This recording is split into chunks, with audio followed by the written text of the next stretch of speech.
Boss.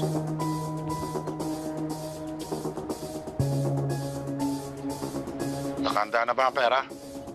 Oo. 30 milyones para sa buhay ng anak ko. Buhay siya. At ligtas mo siyang makukuha kapag sinunod mo kami. Magkinig kang mabuti. Mamayang alas 10, dalhin mo ang pera sa ladrona. Meron kang makikitang drum na asul. Na may nakasulat na 42. Doon mo ang pera. At kailan namin makukuha sa tanggol? Sisiguraduhin muna namin kompleto ang bayad nyo. Baka mamaya, Onsihin mo pa kami. May isa akong salita. Kompleto ang pera. Kaya kailangan tuparin niyo ang usapan natin na hindi niyo sasaktan ang anak ko.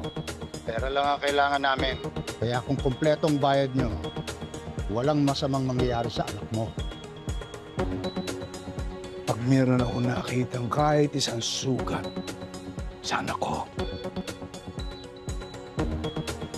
buhay niyo lahat ng kapalit.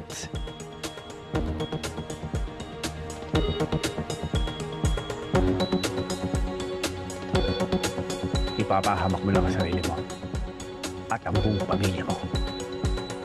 Wala ka nang magagawa, Tanggol. Buong na desisyon namin lahat.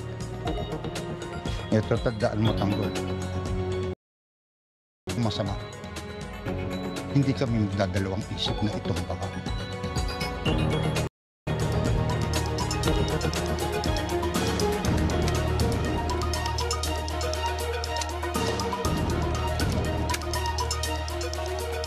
Let's go! Let's go! Move!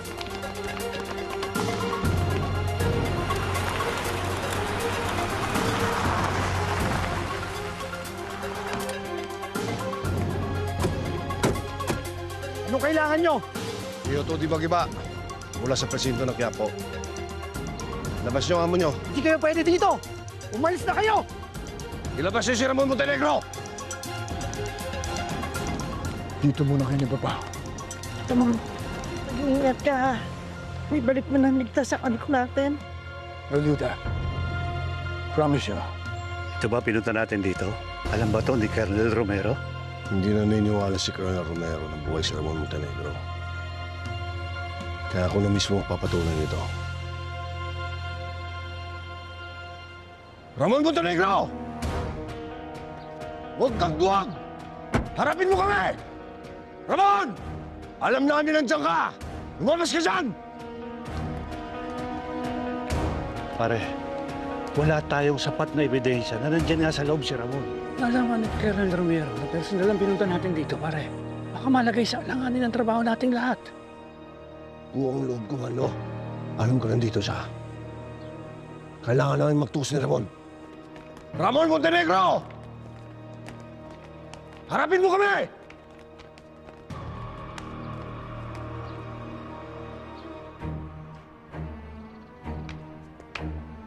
Ramon, si Rigor na po kami, Rigor. Si Rigor.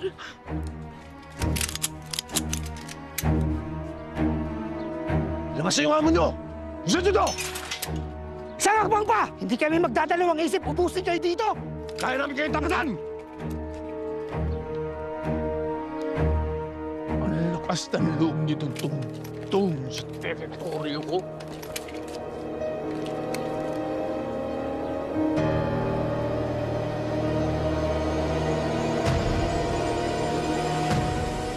Ngayong araw mo na, Timaki pa.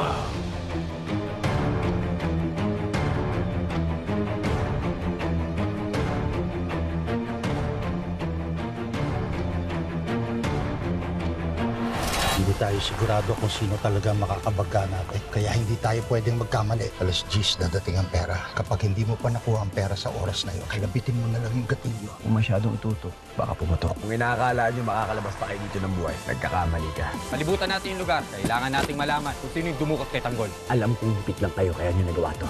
Tutulungan ko kayo. Boss! Gusto mong tumaya? Yung 100, dodoblein ko! Rakos, tumagalo yung tracker. Ay, saan tayo? Habang may panahon pa, tumakas ka na. Itakas mo na ang buong pamilya mo. Makinig ka sa akin! Ayun! Yung basurero! Please! Wala pa sila, Papo. Baka patay na sila.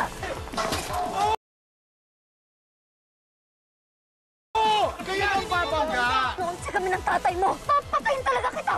Putok mo! Putok mo! Ayun o! Dala ng lalaki! FPJ's Batang Quiapo.